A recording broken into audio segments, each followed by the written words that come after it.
शासनपति श्रमण भगवान महावीर स्वामी के चरणों में मेरा कोटि कोटि वंदन नमन। आचार्य सम्राट ध्यान योगी राष्ट्रसंत डॉक्टर श्री शिव मुनि जी महाराज साहब के चरणों में मेरा कोटि कोटि वंदन नमन। आगम ज्ञाता आगम पुरुष हिमाचल केसरी उपाध्याय प्रवर पूज्य गुरुदेव श्री जितेंद्र मुनि जी महाराज साहब के चरणों में मेरा कोटि कोटि वंदन नमन। ऑनलाइन एजुकेशन के प्रणेता संघ सेतु संघ रतन उपाध्याय प्रवर पूज्य गुरुदेव श्री रविंद्र मुनि जी महाराज साहब के चरणों में मेरा कोटि कोटि वंदन नमन। ऑनलाइन एजुकेशन में पधारे हुए सभी गुरु भगवंत एवं भगवती स्वरूपा महासाध्वियों के चरणों में मेरा कोटि कोटि वंदन नमन। आज ज्ञानदाता आगम प्रदाता पूज्य गुरुदेव श्री जी की प्रत्यक्ष वंदना का लाभ ले रहे हैं संथारा साधिका महासाध्वी श्री करुणा जी महाराज की सुशिष्या साध्वी गुनीशा जी व साध्वी माधुरी जी महाराज साहब आदि ठाकुर।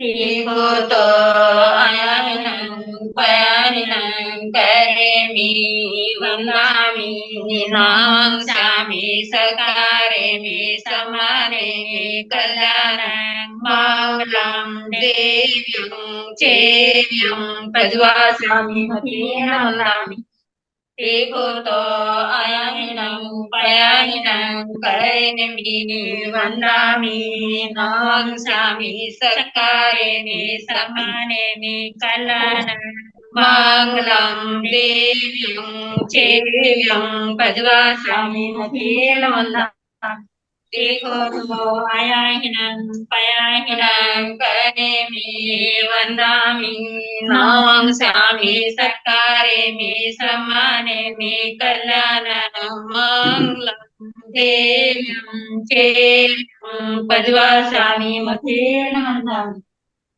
सुख साधना जी भगवान जी की आपको साधक हाँ जी वरदान। यह आगम वाचना अविरल गति से चलती रहे इस हेतु सभी तपस्वी अपना अपना योगदान दे रहे हैं। आज की तपस्या इस प्रकार है। उपाध्याय प्रवर एवं योग प्रवर्तक पूज्य श्री कन्हैया लाल जी महाराज साहब कमल के शिष्य तपो केसरी श्री संजय मुनि जी महाराज साहब का उपवास। तरुण तपस्विनी महासाध्वी श्री शर्मा जी महाराज साहब का उपवास। तप शिरोमणि महासाध्वी श्री सुव्रता जी महाराज साहब का उपवास। हम सभी तपस्वियों को सुख साता पूछते हैं और सभी के तप की बहुत बहुत अनुमोदना करते हैं। अब हम पूज्य गुरुदेव श्री से करवत विनती करते हैं, प्रार्थना करते हैं कि आप अपने मंगलमय वाणी से हम सबको लाभान्वित करें। पधारे गुरुदेव, पधारे गुरुदेव। सुख सात्या गुरु जी। हाँ जी।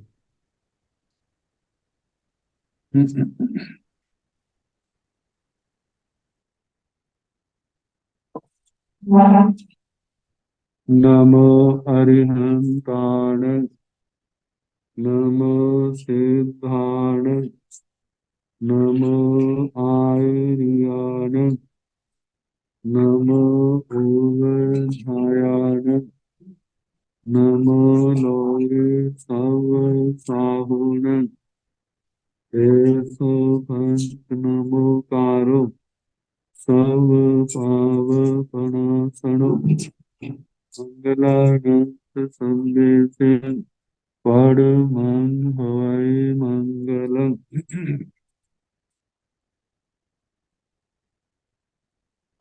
जिन शासन जिन वाणी सदा जयवंत हो, श्रमण संग सदा अविचल मंगल हो। मुक्ति को प्राप्त श्रमण भगवान महावीर स्वामी उनकी परम पावन कल्याणी भागवती वाणी वाचक प्रमुख श्री इंदर भोति गौतम आदि गणधर भगवंत योग प्रधानाचार्य परम पूज्य श्री सुधर्मा स्वामी जी महाराज उनकी परम पावन पाठ परंपरा वर्तमान आचार्य ध्यान योगी परम पूज्य श्री शिव मुनि जी महाराज एवं गुरुजन सबके पावन चरण सरोजों में मेरा अनंत अनंत बार वंदना नमस्कार। आगम परिषद में विराजमान वरिष्ठ मुनिराज, अन्य मुनिवृंद, परम आदरणीय भगवती स्वरूपा महासाधन, श्री संवायन सूत्र की वाचना प्रारंभ है। कल 12वां संवाय प्रारंभ किया था। भिक्षु प्रतिमाओं का वर्णन आया था।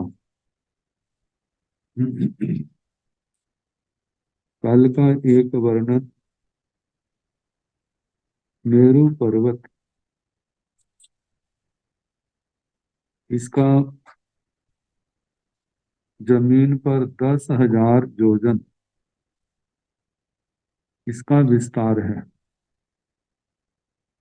और शिखर पर 1,000 योजन। इसका विस्तार किस अनुपात से घटता है? तो बताया था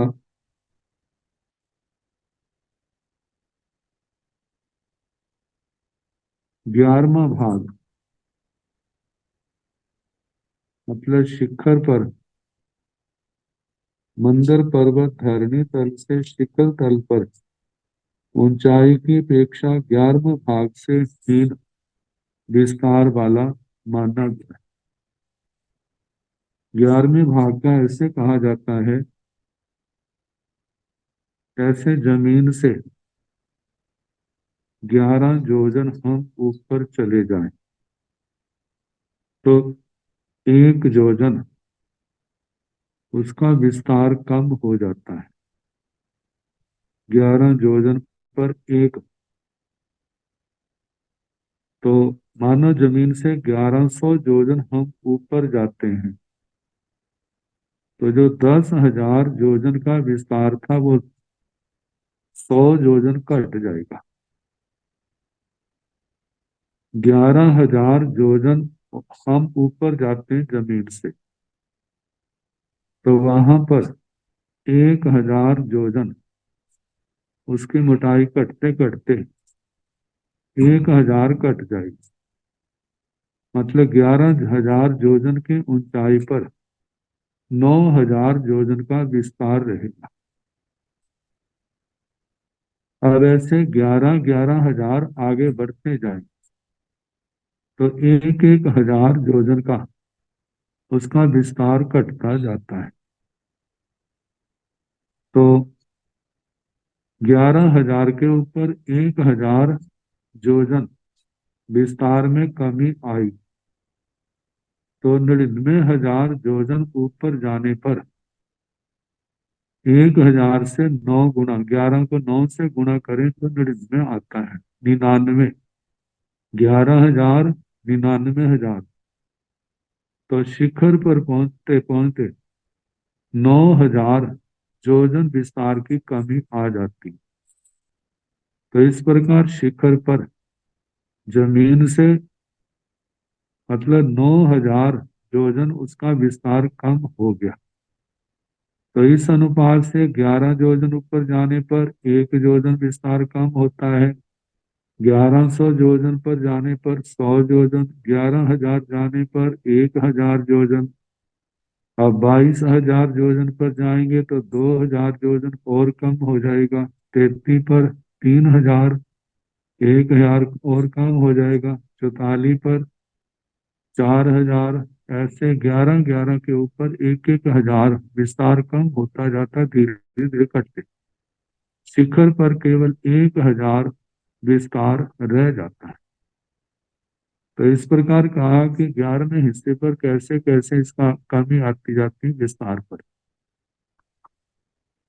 तो अब 12वें संवाय में द्वालस वीहे संभोगे पनत्ते तन जहा, संभोग 12 प्रकार का कहा गया है। कल बताया था ये शब्द हमारा परिभाषिक है, लेकिन वर्तमान में इसका अर्थ अलग निकाला जाता है जो कि इष्ट नहीं है। तो द्वालस विहे संभोगे पणते तंजाह उब ही सूय भत पाणे अंजलि पगहे तीय दाणेय निकाय अभ्युठाणे ती आवरे की कम्मसय करणे बेयावच करणे इय समो शरण सन्निसिजाय कहाय पवंतने द्वालस विहे संभोगे पणते 12 प्रकार का संभोग कहा गया है। तंजाहा जैसे कि जे संतों संतों का साध्वियों साध्वियों का साधु साध्वियों का आपस में जो लेन देन वंदना आदि व्यवहार का जो है व्यवस्था है उसके लिए इस शब्द का प्रयोग हुआ। कहते हैं समान समाचारी वाले साधुओं के साथ खान पान करना, वस्त्र पात्र आदि का आदान प्रदान करना, दीक्षा पर्याय के अनुसार विनय व्यावृत्ति आदि करने को संभोग कहा जाता है। तो वह उपदि आदि के भेद से 12 प्रकार का कहा गया है। कहा जाता है जो 12 प्रकार की जो बातें कही हैं, यदि कोई एक बार इसका उल्लंघन करता है तो दंड प्रायश्चित के द्वारा शुद्धिकरण कर देते हैं 2 बार 3 बार। यदि चौथी बार भी उसी प्रकार उल्लंघन करता है तो साधु साध्वियां जो है उल्लंघन करने वाले से अपने संबंध विच्छेद कर देते कि इसका अब हमारे से कोई संबंध नहीं। तो ये जो आपस का व्यवहार है ये 12 प्रकार का है, जिसमें पहला है उबहि उपदि, दूसरा सुश्रुत, तीसरा भक्त पाणे भक्त पान, भक्त पान विषयक संभोग।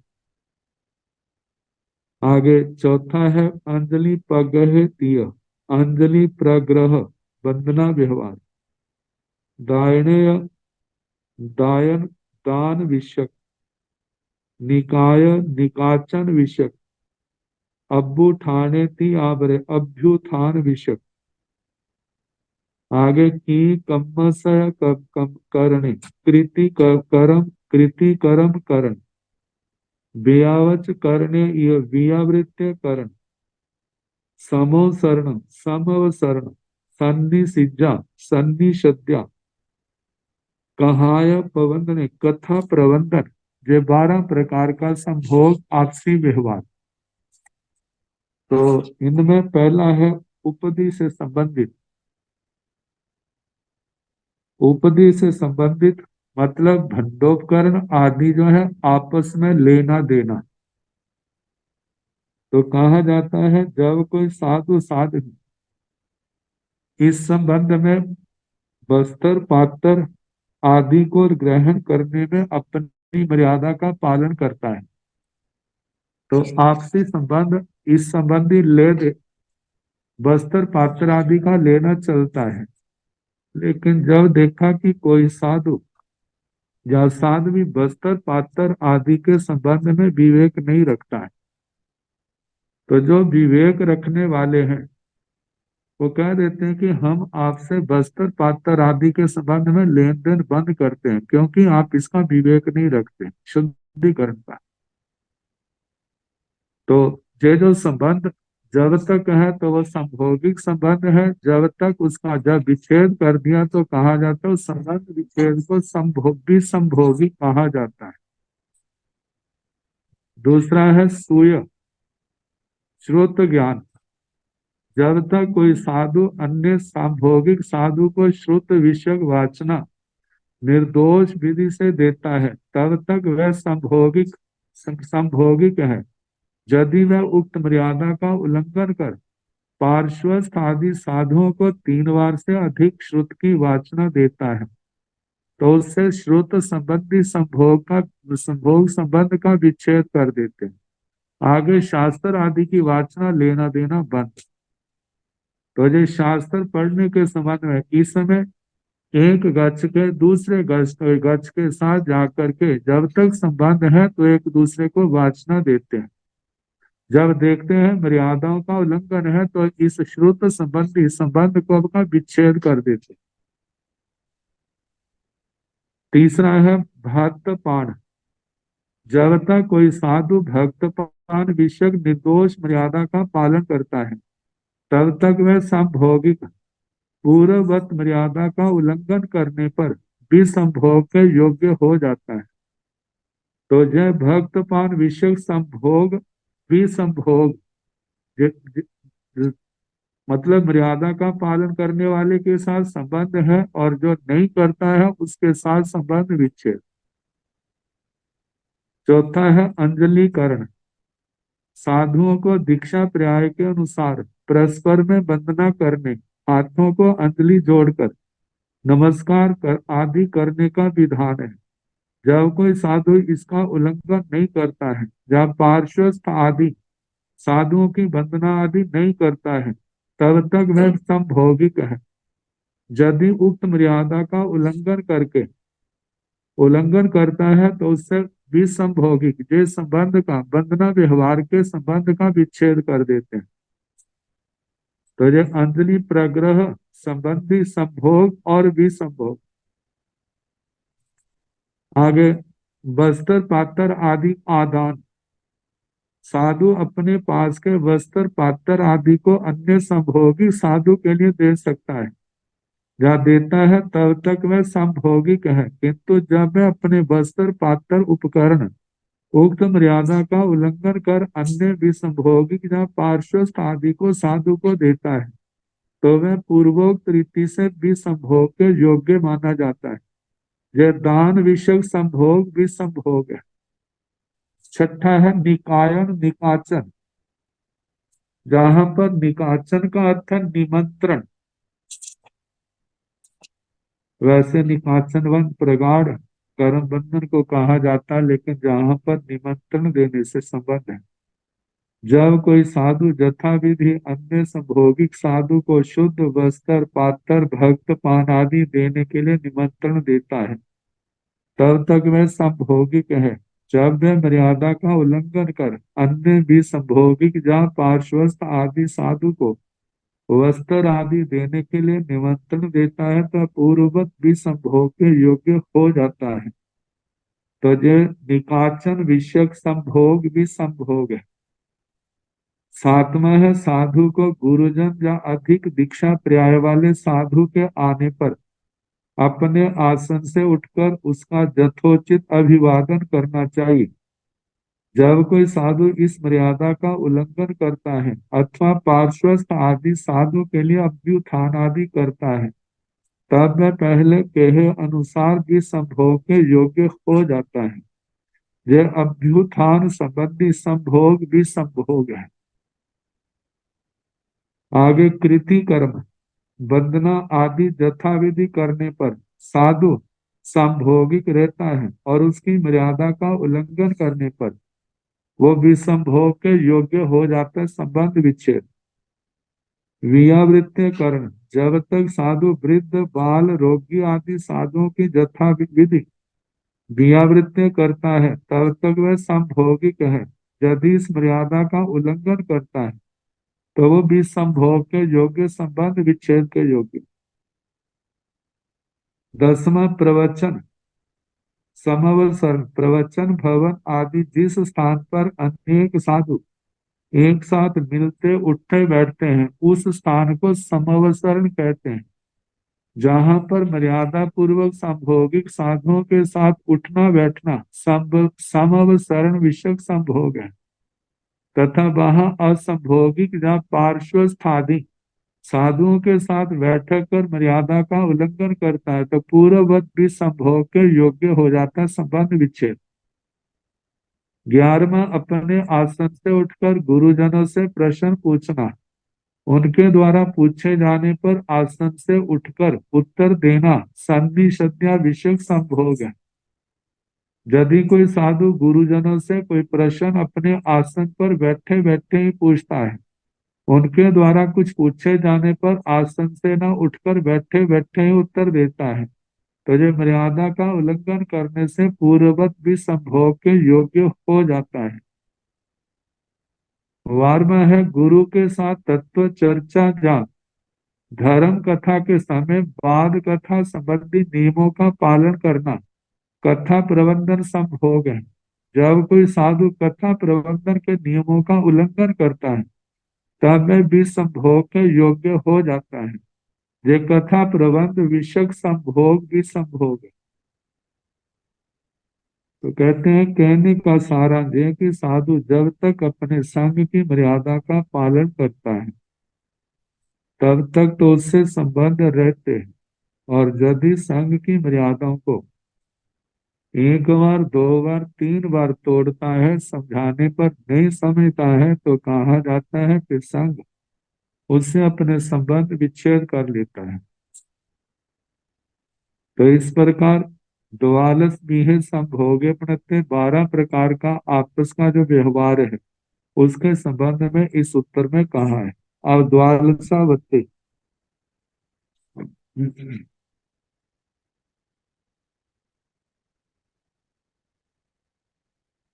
द्वालसावत्ते किति कम्मे पणत्ते तन जहा दुओ दुओ नयं जहा जायं किति कम्मं वारसा चौसिरं ती गुत्तम च धूपवेशं एक निखमणं च। इच्छामि खमासवणों के पाठ को द्वादशा वर्त कहा जाता है। वैसे जहां पर 25 क्रियाएं हैं लेकिन द्वादशा व्रत की प्रधानता है, इसलिए इसका नाम द्वादशा व्रत कहा। द्वादशा व्रत जिसमें 12 आवर्त आते हैं। ऐसे ओहो कायम काय संभाषण के पास 3 बार, मतलब के गुरुजनों के चरणों को या उनके पास जमीन को हाथ लगाते हुए माथे से लगाते हैं, जो हाथ घुमाते हैं, जैसे इच्छा तिकुत्तों का पाठ पढ़ते 3 बार आवर्त करते हैं। ऐसे 3 बार जत्तावे जब निजं चबे, इनको बोलते समय 3 बार पढ़ा जाता है, हाथ घुमाया जाता है। दोनों हाथों का आवर्त 6 हो गए तो 2 बार इच्छा में कमासवनो पढ़ा जाता है। तो दोनों बार इन पाठों को पढ़ते हुए आवर्त किया जाता है, तो जो 2 बार के 6 6 12 आवर्त हो जाते हैं। तो इसको 12 आवर्तों के कारण से इसको द्वादशा वर्त कहा जाता है। तो बताया है द्वालसा बच्चे कितनी कम में पढ़ते, ये कृति कर्म जो है 12 आवर्त वाला कहा गया है। तंजाहा जैसे पहले दुओ नयन, इसमें 2 अवनत नमस्कार, जिसमें मस्तक को झुकाया जाता है। फिर जहा जायम जथा जात रूप का धारण करना, इस पर इसमें दोनों हाथों को माथे पर आंखों पर लगाते हैं। 12 अवर किति किति कम्मा कृति करम जे वारसा वयं द्वादशा भरत। आगे चौ सिरम, 4 प्रकार से सिर को झुक 4 प्रकार 4 बार सिर को झुकाना। 4 शिरोनति, 3 उत्तम, 3 गुप्तियां, मन दुकड़ा, भय दुकड़ा, काय दुकड़ा जो कहा जाता है। धूप वेशन, गुरुजनों के अवग्रह पास के प्रवेश में 2 बार प्रवेश होता है। जब आवत से ही इसमें कहा जाता है तो 2 बार प्रवेश, एक निखमणन, एक निष्क्रमण। जब निस्सही कहा जाता है तो प्रवेश, जब आवश्य कहा जाता है तो निष्क्रमण होता है। तो पहले इच्छामि खमा समणों में आवश्य मतलब गुरुओं के अवग्रह स्थान में जाना, और दूसरी बार उस प्रवेश में वहीं बैठे बैठे वो पाठ पूरा किया जाता है, लेकिन बाहर नहीं निकला जाता। तो कहते हैं 2 बार प्रवेश और 1 बार निष्क्रमण। तो इसकी विधि जो आचार्यों ने फरमाई है, तो इसके संबंध में कहा है,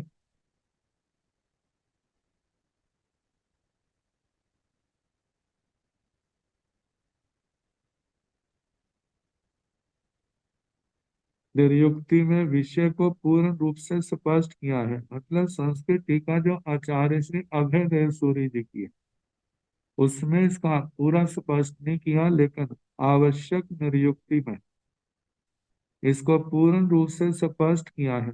और कहा गया है 25 आवश्यक से परिशुद्ध यदि वंदना की जाए तो वंदन करता परिनिर्वाण को प्राप्त करता है, सारे कर्म क्षय करके सिद्ध गति को जाने योग्य होता है।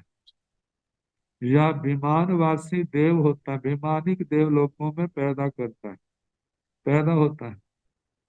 सद गुरु की वंदना इच्छामि क्षमा समणो बंदियो जाव निजाय निसिहाय अनुजानः मैं म्यु गह निसिहि अहो कायं कायसं फासं खमनिजो में किलामो अपकिलंतानं बहु सुभेण जे दिवसो वही कंतो जत्तावे जब निजंचवे के पाठ से 2 बार की जाती। इच्छामी क्षमा समणो सारा 2 बार पढ़ा जाता। तो जब इच्छामी क्षमा समणों से मैं म्यू गहन तक पाठ का जो अर्थ है, मैं पाप से मुक्त होकर आपको वंदना करता हूँ। मतलब इच्छामी क्षमा समणो, हे क्षमा श्रवण, इच्छामी मैं चाहता हूँ, क्या करना, बंदियों वंदना करना चाहता हूँ। जाव निजाय निसिहियाय अणुजान, मतलब कि इस काया से, मानव वचन काया से कहा जाता है वंदना करनी है, तो उसके लिए मेरे को अनुजान आज्ञा दे। मैं म्यू गह आपके अवग्रह में, क्योंकि जितना गुरुजन जहाँ बैठे हैं उसके जहाँ शरीर प्रमाण उतना क्षेत्र उनका अवग्रह कहा जाता है। उस क्षेत्र के अंदर प्रवेश करना, प्रवेश करके जो वंदना विधि है उसको करना। तो पहले प्रवेश की आज्ञा मांगी जाती है। मैं म्यू गह मी सही, तो आज्ञा मिलने पर प्रवेश करते हैं। फिर बैठ करके अहो कायम, वर्तमान की जो विधि है प्रवेश के अनुसार वहां पर बैठ जाते हैं। बैठ करके ओहो कायम काय संभाषण पढ़ते हुए 3 आवर्त देते हैं। खमनिजो भे किलामो अपकिलत ताड़क, खमनिजो भे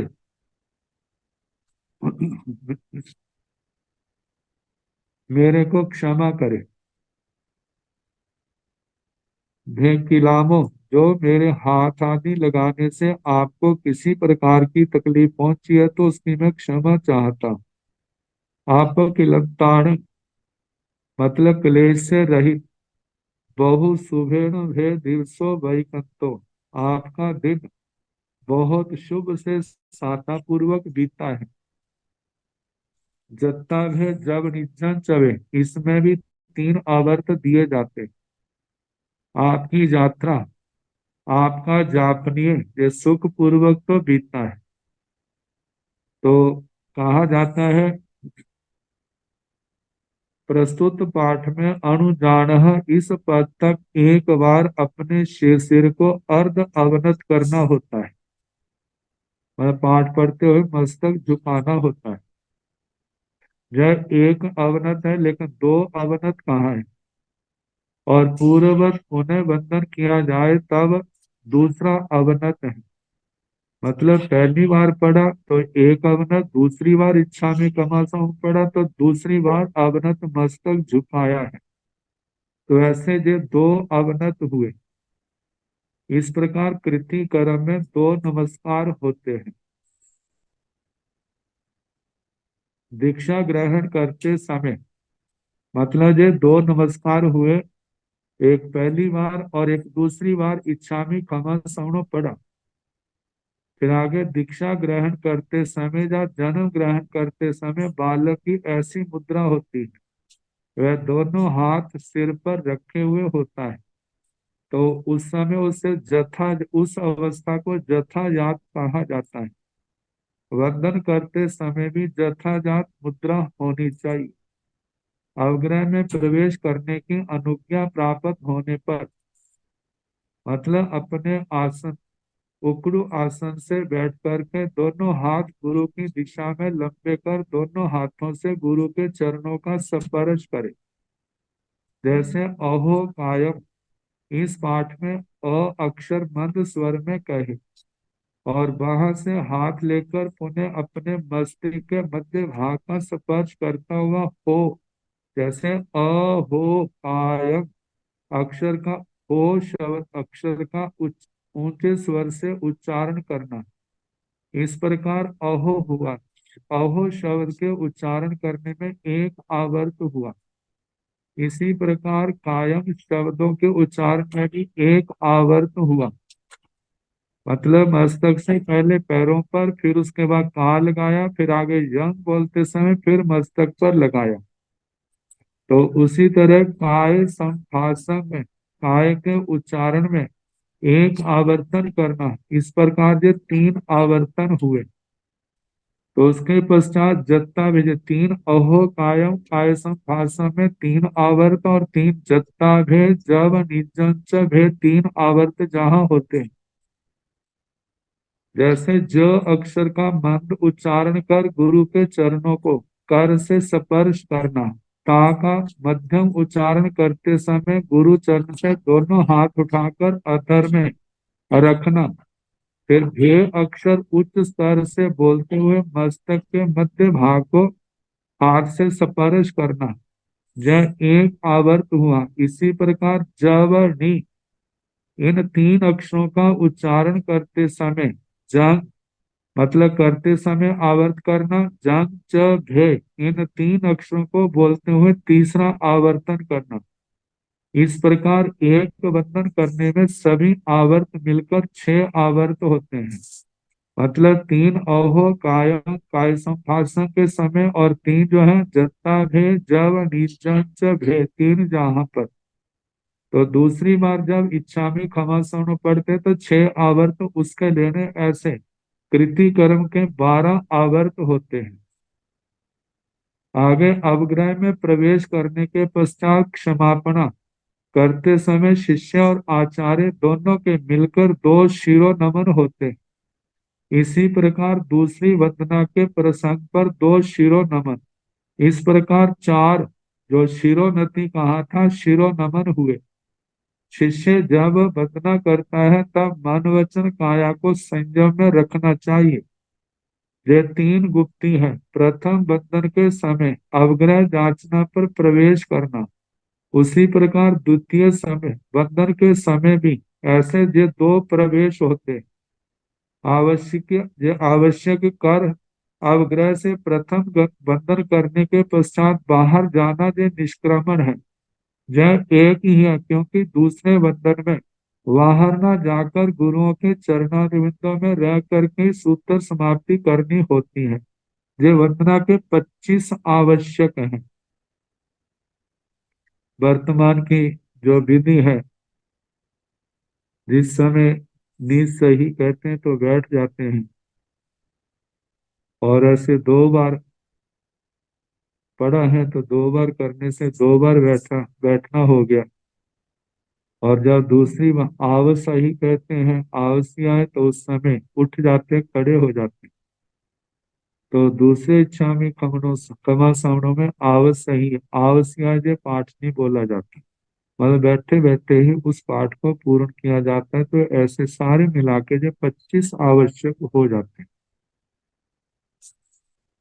तो द्वादशा व्रत, इसकी प्रधानता के कारण से इस पाठ का नाम द्वादशा व्रत।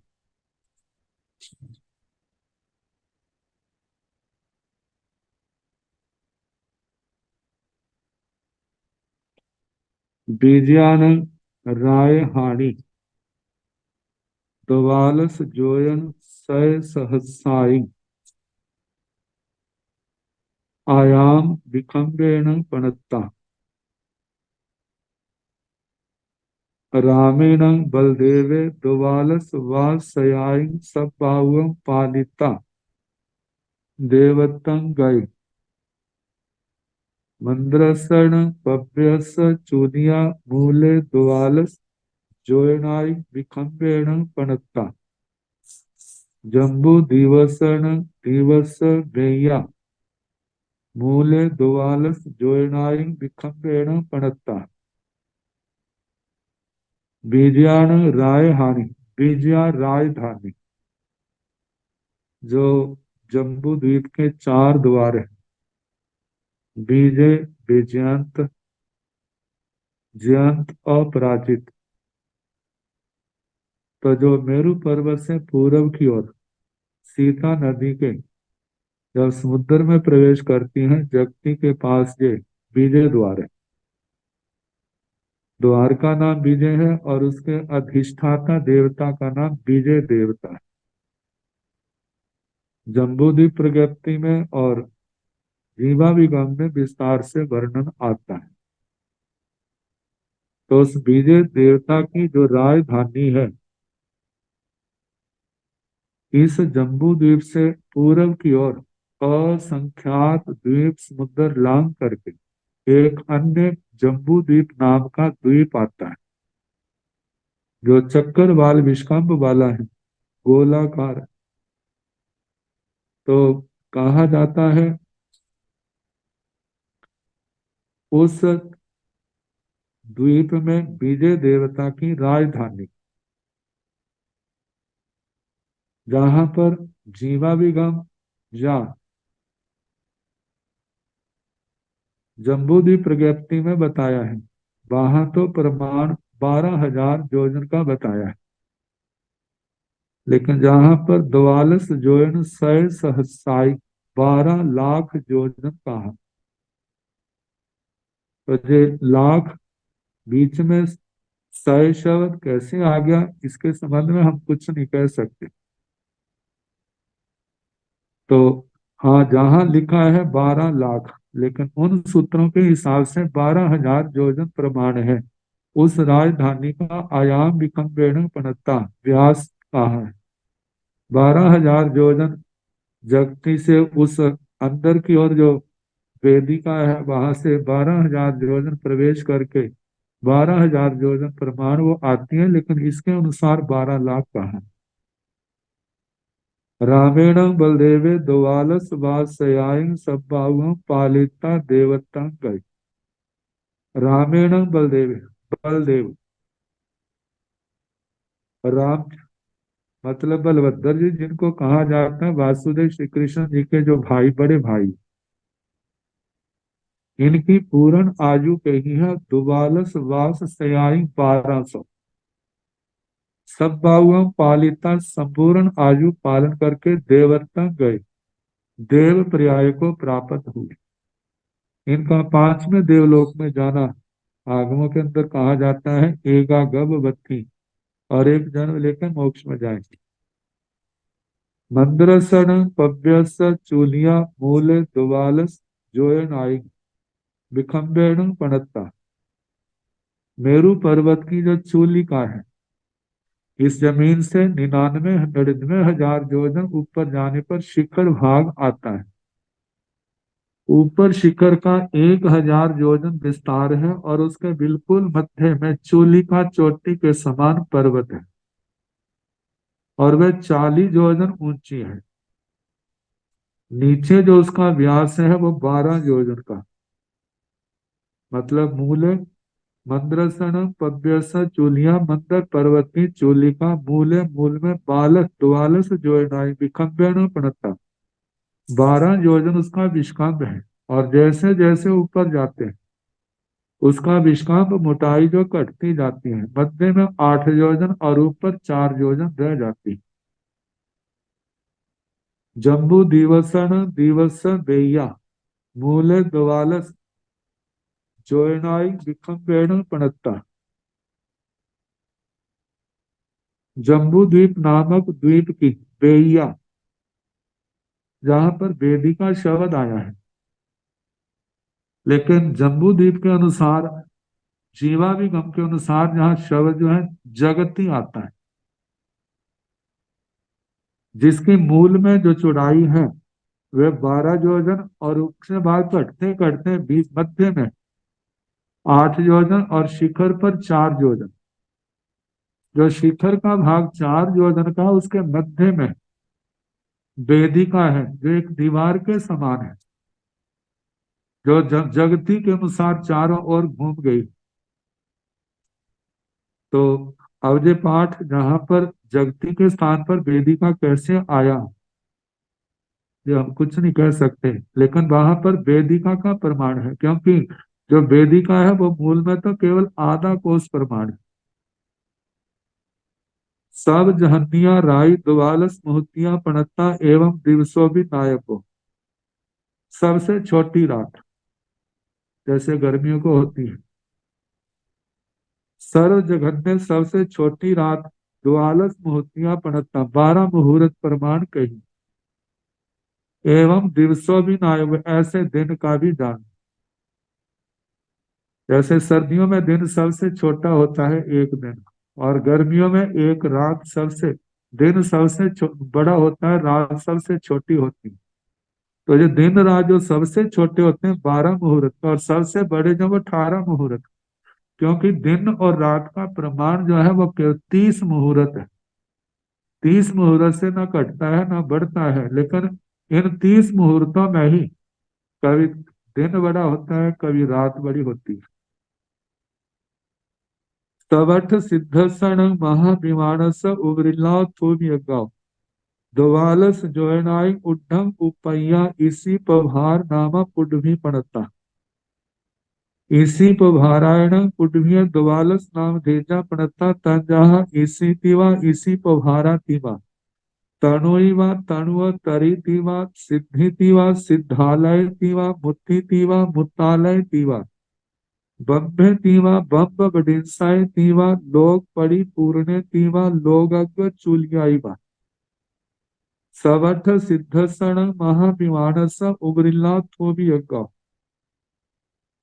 सर्वार्थ सिद्ध महाविमान की जो ऊपर की स्तूपिका चूलिका है, जिसको ध्वजा कह देते हैं, ध्वजा से द्वालस जोड़नाई उड्ढम उपैया 12 जोड़न ऊपर जाया जाए तो इसी पभार नाम पुडवी पड़ता, वहां पर ईशत प्रागभार नाम की पृथ्वी कही सिद्ध शिला जिसको कहा जाता है, जिसका विस्काप आयाम विस्काप 45 लाख योजन है, मध्य में 8 योजन मोटी है, सेंटर के मध्य के 8 योजन तक तो 8 योजन मोटी है, और उसके बाद ऊपर से तो बिल्कुल समतल है, लेकिन नीचे से मोटाई घटती जाती है और किनारों पर कहा जाता है मक्खी के पंख से भी बारीक है। तो इसी पभारायण पुण्य द्वालस नाम धेजा पड़ता, ईशत प्रागभार पृथ्वी के 12 नाम कहे। तंजहा जैसे के ईसी तिवा ईशत, ईशत पृथ्वी, ईसी पभारातिवा ईशत प्रागभार पृथ्वी, तनुवा तनु पृथ्वी, तनुव तरी तनुव तरितिवा तनुक तनु तरी पृथ्वी, सिद्धि तिवा सिद्धि पृथ्वी, सिद्धालय तिवा सिद्धालय, मुक्ति तिवा मुक्ति, मुक्तालय तिवा मुक्तालय, बम्बे तिवा ब्रह्म, बम्ब बडिंसा तिवा ब्रह्मावतंसक, लोक परिपूर्ण तिवा लोक प्रतिपूर्ण, लोक प्रति पूर्ण पृथ्वी, लोग अगर चूलिया पीवा, लोक आगर चूलिका, ये 12 नाम सिद्ध शिला के कहे। एमी सेणं रेण पभाय पुट भी अथे गयाण नेरियाण बारस पलियो माई थी पनता। इस रत्न प्रभा पृथ्वी में कई एक नारकियों की 12 पल्यों की स्थिति कही। पंचमी पुट भी अथे गयाण नेरियाण बारस सागरो माई थी पनता। पांचवी पृथ्वी में कई एक नारकियों की 12 सागरों की स्थिति कही। असुर कुमाराण देवाण अथे गयाण बारस पल्यो माई थी पनता। कई एक असुर कुमार देवों की 12 पल्यों की स्थिति कही। मतलब कितने ऐसे असुर कुमार देवता हैं जिनकी 12-12 पल्यों की आयु है। सोहमी साणे सुकप्पे सुअथे गयाण देवाण बारस पल्यो माई थी पनता। इसी प्रकार स्वधर्म और ईशान कल्पों में पहले दूसरे विमानिक देवलोकों लोकों में कई एक देवताओं की 12 पल्यों की स्थिति कही है। 12-12 पल्यों की आयु वाले कितने देवता हैं। लंताई कप्पे अथे गयाण देवाण बारह सागरों माई थी प्रणता। लत्थ कल्प में कई एक देवों की 12 सागरों की स्थिति की कही है। जय देवा महिंद महिंद जय कंबुं कंबुगिय पुंखं सुपुंखं महापुंखं पुंडं सुपुंडं महापुंडं नरिंदं नरिंदकंतं निरंतुत्तरवडिंसगं विमानं देवतायो मन्ना तेसीणं देवाणं उपोषेण वारसागरो मायिथीपनता।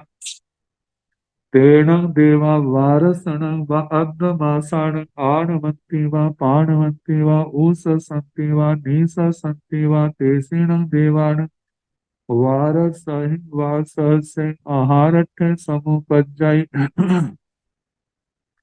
जय देवा जो देवता महिंदम, ये विमानों के नाम है, इन विमानों में जो पैदा है। महिंदम महिंदर महिंद जयं महिंदर ध्वज कंबु कंबु कंबुगिय कंबुग्रीव पुंखं पुंख सुपुंखं सुपुंख महापुंखं महापुंख पुंडं पुंड सुपुंडं सुपुंड महापुंडं महापुंड नरिंदं नरिंदर नरिंदकांतं नरिंदरकांत नरिंदुत्तरवडिंसं नरिंद्रोत्रावतंसक विमानं देवताय ओम। इन विमानों में देवता के रूप में जो देवता पैदा हुए हैं। तेसीणं देवाणं उपोषेण बारह सागरोमाय निपुणता। उन देवताओं की उत्कृष्ट से 12 सागरों की स्थिति कही है। तेणं देवा वारसण अर्धमासाण आणवंती वा पाणवंती वा उषसंती वा निशसंती वा।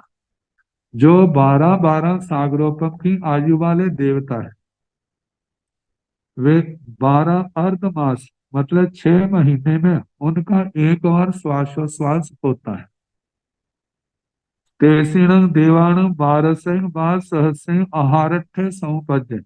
उन देवताओं के जो 12 सागरों की आयु वाले 12,000 वर्ष के बाद उनको आहार की इच्छा पैदा होती।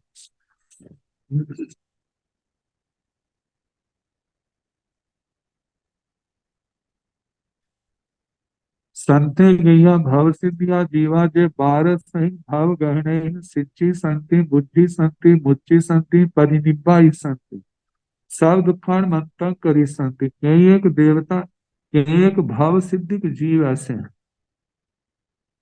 जिनके केवल संसार परिभ्रमण 12 जन्म रह गए। तो कई एक भव सिद्धिक जीव है जो 12 भव ग्रहण करके 12 सही भव ग्रहण 12 भव ग्रहण करके सिद्धि संति सिद्ध होंगे, बुद्धि संति बुद्ध होंगे, मुक्ति संति मुक्त होंगे, परिनिब्बा संति परिनिर्वाण परम निर्वाण को प्राप्त होंगे, सब दुखान करी संति सभी दुखों का अंत करेंगे। तो इस प्रकार 12वां संवाद समाप्त हुआ। अब 13वां संवाय है। इसके संबंध में कल जैसे समय होगा पुराने का प्रयास किया जाएगा। जो 9 तत्व, आज बुधवार है तो 9 तत्व का जो संवर द्वार सुनाया जा रहा है। 10 श्रमण धर्मों के संबंध में हम सुना चुके। हंति मुक्ति अजवे मध्य लागवे सत्य संजमे तवे चियाए बब चेर वास। 10वें संवाय में भी इन 10 श्रमण धर्मों का वर्णन आया था तो सुनाया था। संवर द्वार में भी 10 श्रमण धर्म उनका वर्णन आया। अब 12 भावनाएं। भावना, भाव और भावना। अब परिभाषा को लेकर के वैसे शब्दों का अर्थ अलग अलग कर देते हैं।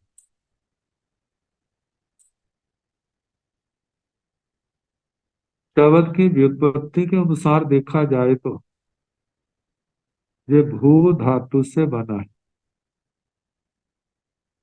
भू धातु से भाव बनता है घय प्रत्यय करने तो, और भावना जहां पर न्यूट आदि ऐसा प्रत्यय है करने से वृद्धि, और यू को अन करने से भावना, भावन स्त्रीवाचक स्त्रीलिंग में भावना शब्द बन जाता है। तो कहा जाता है किसी भी बात को कि परिपक्वता में लाना है तो उसको बार बार दोहराया जाता है। जितना बार बार उसका हम उसकी आवृत्ति करते हैं उसके संस्कार उतने ज्यादा दृढ़ मजबूत पक्के होते हैं। तो ये 12 बातें हैं, इनके संबंध में चिंतन करना, विचार करना जी कैसे है। और ऐसा भी कहा जाता है हम आगमों को पढ़ते हैं, कथा साहित्य 4 प्रकार का अनुयोग हमारे सामने आता है, बड़े ध्यान से पढ़ा जाता है। कहते जैसे दही को रिड़कने से मक्खन निकलता है, ऐसे आगमों को पढ़ने से, बार बार चिंतन करने से ये 12 प्रकार के निष्कर्ष हमारे सामने आते। 12 प्रकार के ये भाव हमारे सामने सुनिश्चित होते। और देखा जाए तो ये सारे वैराग्य को बढ़ाने वाले, संसार की असारता दिखाने वाले, धर्म कितना हमारे लिए महत्वपूर्ण है इसका गौरव हमारे सामने प्रकट करते। और जब भी हमारी आत्मा संसार को तरेगी तो आश्रम को छोड़ करके संवर निर्जरा के माध्यम से ही इच्छात्मा संसार की दलदल को पार करे। तो ये 12 भावनाएं हैं। पहली है अनित्य भावना। अनित्य भावना जो है पर्यायों को लेकर के, संबंधों को लेकर के। वैसे तो कहा जाता है कि 14 राजू लोक द्रव्य दृष्टि से शाश्वत है। 6 द्रव्य द्रव्य दृष्टि से शाश्वत है, पहले थे अब है आगे रहेंगे। इसमें कोई अयथार्थ अंश नहीं है। जहां पर द्रव्य दृष्टि से ये लोक या द्रव्य क्या सब शाश्वत है, लेकिन पर्याय की दृष्टि से क्या है अशाश्वत है। संसार की जितनी भी पर्याय है वे विनाशशील है। जितने भी संबंध हैं वे सारे के सारे नश्वर हैं। व्यक्ति को जो संबंध जो पर्याय अच्छी लगती हैं, जब उनका संयोग होता है तो फूला नहीं समाता है, लेकिन जब ये पर्याय नष्ट हो जाती हैं तो फिर उसके शोक का आर पार नहीं रहता। आर ध्यान, कितना शोक, जहां तक है उस वियोग में कितने लोग आत्महत्या तक भी कर लेते हैं। कहा जाता है जो है ही अनित्य उसके प्रति क्या शोक मनाना। जो लोग मोहग्रस्त हैं वो शोक मनाते हैं। जिन्होंने इस सत्य को जान लिया है और वो विचारते हैं इतना ही संबंध था, अब इसके ऊपर शोक क्या मनाया जाए। हमारी बुद्धिमत्ता ये थी, इस संबंध से हम लाभ उठाते। उस समय तो लाभ उठाया नहीं, अब वो चला गया, संबंध नष्ट हो गया है, अब हम रोते।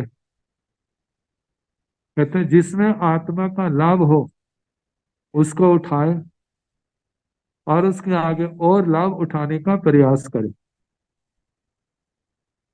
तो अनित्य भावना के संबंध में भरत चक्रवर्ती का दृष्टांत दिया जाता है। भरत चक्रवर्ती के संबंध में जम्बूद्वीप प्रज्ञप्ति के अनुसार तो ऐसा आता है कहते हैं शीश महल में आरिसा भवन कह देते हैं, आदर्श दर्पण को कहते हैं शिष्य को। तो आरिसा जो आदर्श से बिगड़ा हुआ शब्द है, आय रिसो, ये मतलब कि प्राकृत का शब्द बन जाता है। तो आरिसा सामान्य शब्द बना दिया। आरिसा शीश महल, कहा जहां भी देखो अपना प्रतिबिंब दिखाई देता है, सियों की 6 दिशाओं में जिस ओर भी देखोगे वहां प्रतिबिंब दिखाई देगा। तो कहा जाता है कथा में तो कहा जाता है कि उनके हाथ से एक उंगली अंगूठी गिर गई। अंगूठी के साथ तो शरीर चमचम कर रहा था, लेकिन गिरने के बाद उसकी शोभा खत्म हो गई। फिर धीरे धीरे एक एक आभूषण उतारने लगे। सोचते मैं अपने आप को इतना सुंदर मानता, जो सुंदरता तो कि दूसरे के कारण से, आभूषणों के कारण से, मेरी सुंदरता ऐसी नहीं। इसी शरीर का प्रयास परिणाम का चिंतन करते करते शोभम बढ़ता जा रहा है। बढ़ने के कारण से परिणाम उत्तरोत्तर वर्तमान विशुद्ध होते जा रहे, सर्व विरति के भावों में आगे, सर्व विरति में कहा जाता है 7वां गुण स्थान, वहां से 8वें गुण स्थान में आगे शपक श्रेणी का आरोहण कर दिया। परिणाम निरंतर उत्तरोत्तर वर्तमान है। 8वें से 9वें गुण स्थान में, 10वें गुण स्थान में मोनी कर्म पूर्ण क्षय होने पर 12वें गुण स्थान में आगे अंतर मुहूर्त विश्राम, और 12वें गुण स्थान के अंतिम से पहले में निद्रा प्रचला का क्षय किया, और उसके आखिरी समय में 5 ज्ञानावरणी के, 4 दर्शनावरणी के, 5 अंतराय के, 14 भेद जैसे क्षय हुए कर्म के आत्मा 13वें गुण स्थान में आ गया। केवल ज्ञान केवल दर्शन पैदा हो। कहा जाता है देवताओं ने उनके केवल ज्ञान का महोत्सव, और उसी समय देवता ने उनको अपने साधु का भेष दिया और वो लेकर के हजारों राजाओं के साथ वो प्रव्रजित हुए। 1,84,00,000 की इनकी आयु, 84,00,000 पूर्व की आयु है। 83,00,000 वर्ष तक गृहस्थ में, साथ ही वही घर में ही उनको केवल ज्ञान हुआ। और 1,00,000 संयम पर्याय, केवल पर्याय के, केवल ज्ञान पर्याय कही जाती।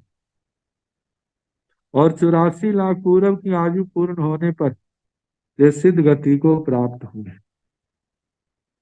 तो अनित्यता के संबंध में भरत चक्रवर्ती का ये दृष्टांत दिया जाता है। कथा में एक और भी आता है।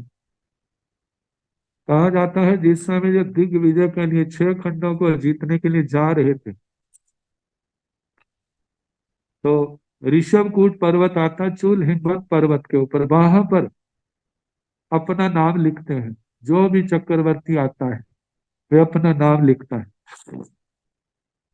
आगम के अंदर ये कथा नहीं है, लेकिन आचार्य कई ग्रंथों में पढ़ने में आती है, और गहराई से सोचें तो इसमें कोई यथार्थ भी इतना नहीं लगता है। तो कहा जाता है जिस समय वो अपना नाम लिखने लगे, तो कथा में कहा है कि उनको अपना नाम लिखने के लिए पहले तो ये थे, मैं इस अवसर्पणी काल का पहला चक्रवर्ती। जब वहां आए तो कहते इतने नाम लिखे थे कि उनको अपना नाम लिखने के लिए जगह नहीं मिली। तो अपना नाम तो लिखना था, तो काकनी रतन से किसी और चक्रवर्ती का नाम मिटाया और अपना नाम लिखा। फिर ख्याल आया जैसे मैंने चक्रवर्ती का नाम मिटाया है, इसने भी किसी चक्रवर्ती, जिस चक्रवर्ती का नाम मिटाया है इसने भी किसी का नाम मिटाया होगा। फिर ख्याल आया आने वाले समय में ऐसा कोई चक्रवर्ती होगा जब दूसरे चक्रवर्ती को नाम लिखने का स्थान नहीं मिलेगा तो मेरे नाम को भी क्या कर देगा, मिटा देगा। कहते हैं इस बात को लेकर के संसार की अनित्यता उनके दिमाग में छा गई। ये संसार क्या है, नश्वर है, और इस नश्वरता के भाव से प्रेरित होकर के चक्रवर्ती की रिद्धि भोगते हुए विरक्त विरक्त रहते थे, संसार के प्रति आसक्ति नहीं थी। तो ऐसी कथाएं भरत चक्रवर्ती के संबंध में आती। दूसरी भावना अशरण भावना है। अशरण भावना के संबंध में अनाथी मुनि जी का दृष्टांत दिया जाता है। अशरण का मतलब संसार में जब मृत्यु आएगी तो इस आत्मा को कोई सहारा देने वाला नहीं होगा, उससे कोई बचा नहीं सकेगा। जब प्रगाढ़ पाप, किसी भी पाप कर्म का उदय आएगा तो पुण्य के कारण से सहयोगी तो मिल जाते हैं, लेकिन अपना कर्म तो अपने को ही भोगना पड़ता है, कोई उसकी शरण नहीं बनता। तो कहा जाता है जब कोई भी शरण नहीं है तो क्या कोई ऐसा स्थान है जिसका सहारा पाकर के हम इन व्याधियों से, इस मृत्यु से सदा के लिए बच जाएं। कहते संसार में तो नहीं है, लेकिन एक धर्म का शरण है। चार शरण है, अरिहंत, सिद्ध, साधु और केवली प्ररूपी धर्म। इनका शरण लेते हैं तो कर्मों की व्याधि का उपचार हो जाता है, और कर्मों की व्याधि का उपचार होने के बाद फिर संसार के जो दुख के हेतु कर्म है वो भी मिट जाते हैं, जो जन्म मरण का दुख है वो भी मिट जाता है। देखा जाए तो संसार में धर्म को छोड़ करके, देवगुरु धर्म को छोड़, अरिहंत देव निर्ग्रंथ गुरु केवली प्ररूपी धर्म, इनको छोड़ करके इस आत्मा को सहारा देने वाला और कोई भी नहीं। दूसरे तभी तक दे सकते हैं जब तक अपनी पुण्यवानी है, पुण्यवानी खत्म हो जाएगी तो सारे सहारा छोड़ देंगे। जैसे हम वासुदेव श्री कृष्ण जी महाराज के समय में देखते हैं, जब पुण्य था तो कैसे जो चाहते थे वो होता था, लेकिन जब अंतिम समय आ गया, समय ने कैसी करवट बदली। भाई साथ था, वो भी पानी के बहाने से वासुदेव जी के लिए पानी लेने गया था, लेकिन मृत्यु के समय वो भी पास नहीं था। तो कहा जाता केवल एक धर्म का शरणा है, धर्म है तो सब सब कुछ है, धर्म नहीं है तो इस आत्मा के पास होता हुआ भी कुछ भी उसके पास नहीं है।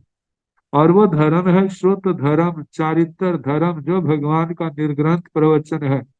भगवान ने उपदेश में फरमाया जो हमने धर्म की कमाई की है वो हमारी रक्षक होगी, अन्यथा और कोई रक्षा करने वाला नहीं। और जो रक्षा करने वाले हैं, यदि धर्म होगा, पुण्य होगा तो सहायक होंगे, यदि ये नहीं है तो कोई भी सहायक नहीं होगा। अनाथी मुनि जी की कथा जो है श्री उत्तराधीन सूत्र के 20वें अध्याय में विस्तार से आती है, और उनका उपदेश भी आता है, जिस उपदेश को सुन करके राजा सैनिक ने मिथ्यात्व को छोड़ा था और निर्ग्रंथ धर्म की शरण को ग्रहण किया था। अब इसके आगे तीसरी भावना है संसार भावना, जिसको शाली भद्र जी ने जिसका चिंतन किया था तो इनके संबंध में फिर जैसे समय होगा सुनाने का प्रयास किया। नमो अरिहंताण, नमो सिद्धाण, नमो आयर्याण, नमो ओझायाण, नमो लोये संसाहोण, एसो पंच नमोकारो सव पावन सणो मंगलानंद सम्मेति परम हवै मंगलम। श्री चतारि मंगलारि हंता मंगलम, सिद्धा मंगलम, साहु मंगलम, केवली मुनतो धम्मो मंगलम। चतारि लोग तुम्हारी, हंता लोग तुमा, सिद्धा लोग तुमा, साहु लोगोत्तम, केवली पुनतो धम्मो लोगोत्तमो। चतारि शरणं प्रवज्जामि, अरिहन्ते शरणं प्रवज्जामि, सिद्धे शरणं प्रवज्जामि, साहु शरणं प्रवज्जामि, केवली पुनतं धम्मो शरणं प्रवज्जामि। चार शरणे सुख करने, दुख हरने, मंगल करने और चलना नहीं कोई, जो भव प्राणी आचरे अक्षय अमर पर, सबको यथा योग्य वतना